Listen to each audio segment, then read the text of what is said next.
In the spring of 2025, a treaty that had kept the peace over shared rivers for 65 years was completely turned on its head in just 48 hours. Today, we're diving into an analysis of how a decisive strategic move on the Chenab River is said to have permanently altered the balance of power between India and Pakistan.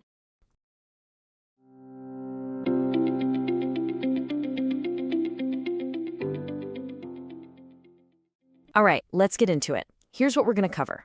First, we'll look at the flashpoint that set everything off and the historic treaty it put on ice.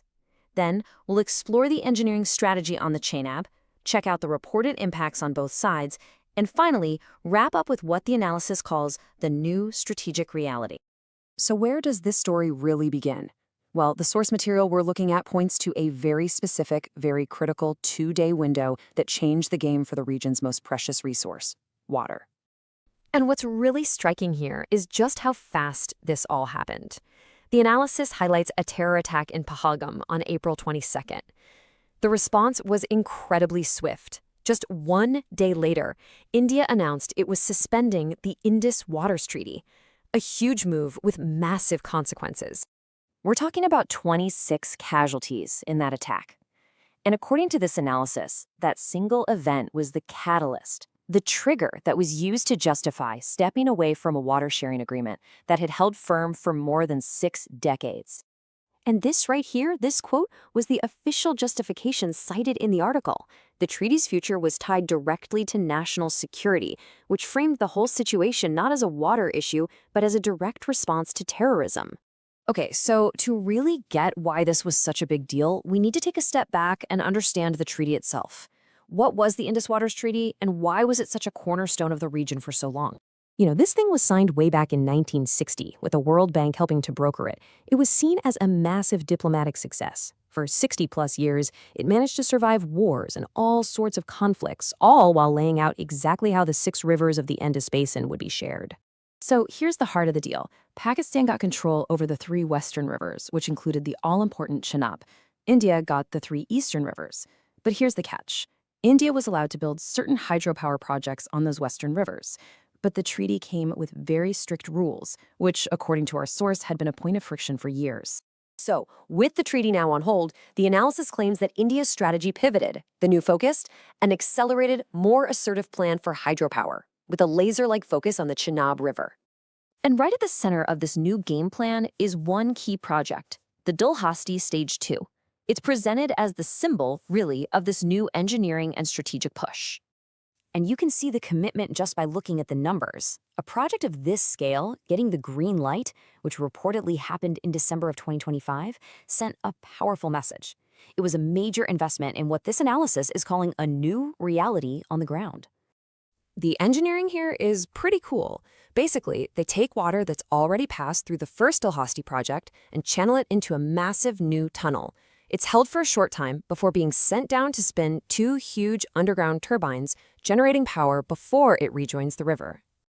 But look, this was never just about keeping the lights on.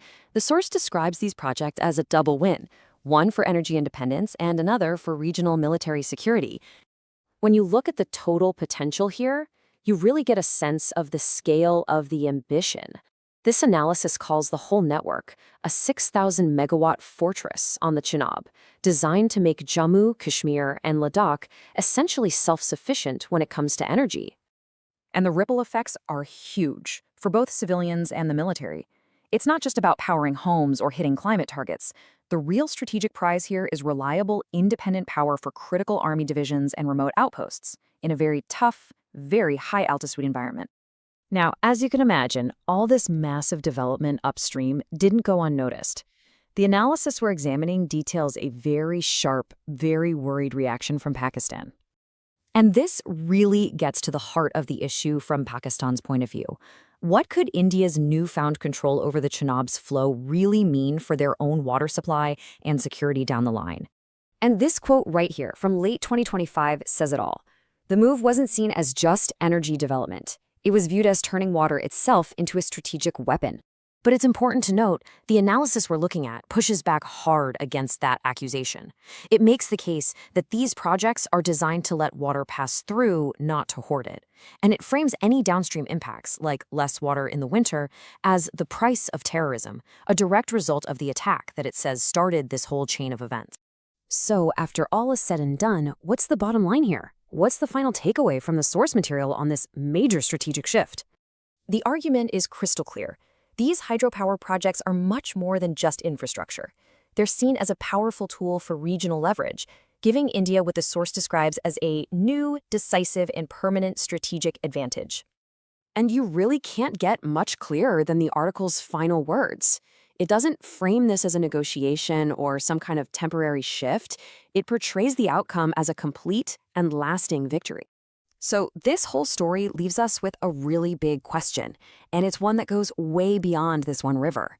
In a world where resources like water are only getting more valuable, could shared waterways become the new front lines in geopolitical conflicts around the globe?